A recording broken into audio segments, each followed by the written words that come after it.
Customer കയറി. Customer ഒരു തമിഴ് കസ്റ്റമറായിരുന്നു. നല്ല രീതിയിൽ സംസാരിച്ച്. പുള്ളി കയറിയപ്പോൾ മുതൽ എൻ്റെ അടുത്ത് ബിവറേജ് എവിടെയെന്ന് ചോദിച്ചായിരുന്നില്ല. നല്ല ഫ്രണ്ട്ലി ആയിട്ടുള്ളൊരു കസ്റ്റമറാണ്, തമിഴാണ്, പുള്ളിക്ക് മലയാളം അറിയാം. അപ്പോൾ പുള്ളി എൻ്റെ അടുത്ത് പറഞ്ഞ് എനിക്ക് ഇവിടെ എവിടെയെങ്കിലും ഒരു ബിവറേജിൽ നിർത്തി തന്നോന്ന് പറഞ്ഞു. അത് നമ്മുടെ ഈ നമ്മുടെ ആലുവ കഴിഞ്ഞിട്ടാണ് എൻ്റെ അടുത്ത് പറയണത് ബിവറേജ് നിർത്തി തന്നോന്ന്. ഞാൻ പറഞ്ഞ അത്താണിയിൽ വരണമുണ്ട് ബിവറേജ്, അവിടെ നിർത്താന്ന് പറയും. അപ്പോൾ ഞാൻ പണ്ട് അത്താണിയിൽ നിന്ന് മേടിച്ചിട്ടുണ്ട്, ബിയർ മേടിച്ചിട്ടുണ്ടായിരുന്നു. ആ ഒരു മൈൻഡിലാണ് ഞാൻ പറഞ്ഞത്. പക്ഷെ അവിടെ ചെന്ന് കഴിഞ്ഞപ്പോൾ ആ ബിവറേജ് പൂട്ടിപ്പോയി. ഇപ്പോൾ നമ്മുടെ അത്താണി എത്രയും മുമ്പ് തന്നെ റൈറ്റ് സൈഡിൽ ഒരു ബിവറേജ് ഉണ്ട്. അത് നമ്മുടെ അവിടുത്തെ ഓട്ടോ ചേട്ടന്മാരോട് ഞാൻ ചോദിച്ചപ്പോൾ ആ ചേട്ടന്മാരാ പറഞ്ഞത് റൈറ്റ് സൈഡിൽ ഒരു ബിവറേജ് ഉണ്ടെന്ന് പറഞ്ഞു. അങ്ങനെ പുള്ളീനടുത്ത് ഞാൻ പറഞ്ഞു ഞാൻ കിടന്ന് കറങ്ങണതിന് എക്സ്ട്രാ ചാർജ് എനിക്ക് ഊബർ തരൂല. അപ്പോൾ എക്സ്ട്രാ ചാർജ് തരുമല്ലോ അല്ലേ എന്ന് ചോദിച്ചു.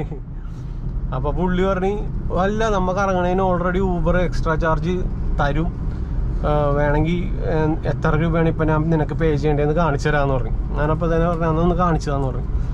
അപ്പോൾ 1180 രൂപ കൊണ്ടാണ് അതിൽ കിടത്തേക്കണത്. ഞാൻ പറഞ്ഞു ഈ എമൗണ്ടാണ് എനിക്ക് സാറ് തരേണ്ടത്, ഓൾറെഡി അവിടെ നിന്ന് എയർപോർട്ടിലേക്കുള്ളത് ദൂരം, അതാണ് ഈ എമൗണ്ട് കാണിച്ചേക്കണത്. അപ്പോൾ ഈ കിടന്ന് കറങ്ങണേനും ഇതെല്ലാം കിടന്ന് കറങ്ങി കഴിഞ്ഞിട്ട് ഈ എമൗണ്ട് തന്നെ കാണിച്ചിട്ടുണ്ടെങ്കിൽ സാർ എനിക്ക് എക്സ്ട്രാ പേയ്മെൻറ്റ് എത്ര രൂപ തരുമെന്ന് ചോദിച്ചു.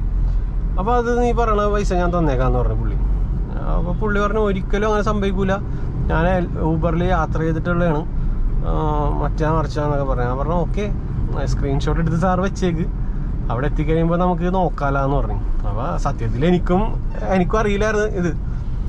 അവിടെ എത്തിക്കഴിഞ്ഞ് ദേ കിടക്കണമെന്നെ ചട്ടിങ്കലോ ആ എമൗണ്ട് തന്നെയാണ് കാണിക്കണത്. അപ്പോൾ കസ്റ്റമർ എൻ്റെ അടുത്ത് പറഞ്ഞു അപ്പോൾ എന്താണ് ഊബർ നിങ്ങൾക്ക് പൈസ തരൂലേ? ഞാൻ പറഞ്ഞാൽ അത് ഞങ്ങൾ ചോദിച്ച് മേടിക്കണം ഇതുകൊണ്ടാണ്.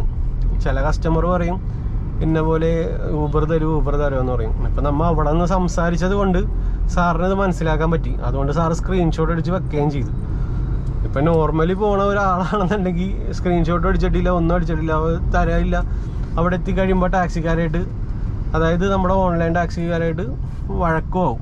അപ്പോൾ ഇതാണ് സത്യാവസ്ഥയെന്ന് പറഞ്ഞു. ലാസ്റ്റ് അപ്പോൾ അയാൾ എൻ്റെ അടുത്ത് വെച്ച് എത്ര രൂപ നിനക്ക് എക്സ്ട്രാ വേണമെന്ന് പറഞ്ഞു. ഞാൻ പറഞ്ഞു മാക്സിമം നമ്മൊരു 5 കിലോമീറ്ററിനടുത്ത് അങ്ങോട്ടും ഇങ്ങോട്ടും ഓടിയിട്ടുള്ളൂ, അപ്പോൾ സാറ് നോക്കി തന്നാൽ